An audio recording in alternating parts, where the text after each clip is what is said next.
بسم اللہ الرحمن الرحیم۔ چینل کو لائک، سبسکرائب اور بیل آئیکن پر کلک کریں۔ حضرت عبداللہ بن ابی رضی اللہ تعالی عنہ فرماتے ہیں کہ علقمہ نامی ایک شخص جو نماز روزہ کا بہت پابند تھا، جب اس کا انتقال کا وقت قریب آیا تو اس کے منہ سے باوجود تلقین کے کلمہ شہادت جاری نہ ہوتا تھا۔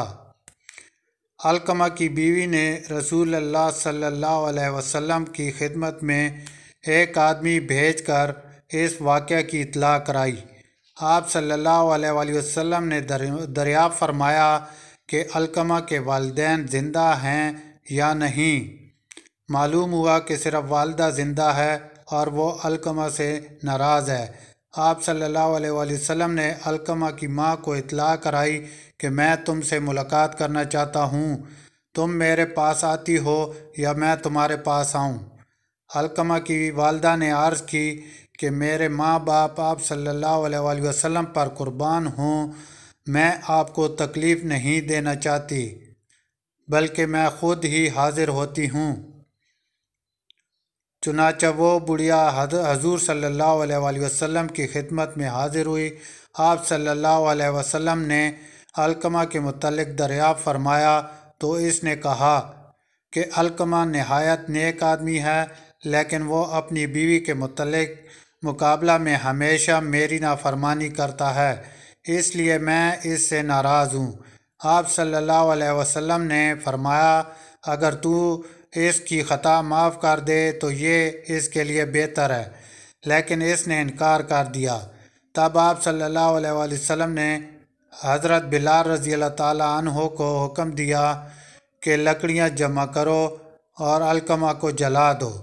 بڑھیا یہ سن کر گھبرا گئی اور اس نے حیرت سے پوچھا کہ کیا میرے بچے کو آگ میں جلایا جائے گا؟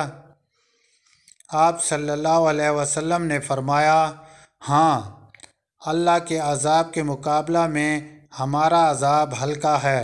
خدا کی قسم جب تک تو اس سے ناراض ہے، نہ اس کی نماز قبول ہے نہ کوئی صدقہ قبول ہے۔ بڑھیا نے کہا میں آپ صلی اللہ علیہ وسلم کو اور لوگوں کو گواہ کرتی ہوں کہ میں نے علقمہ کا قصور معاف کر دیا۔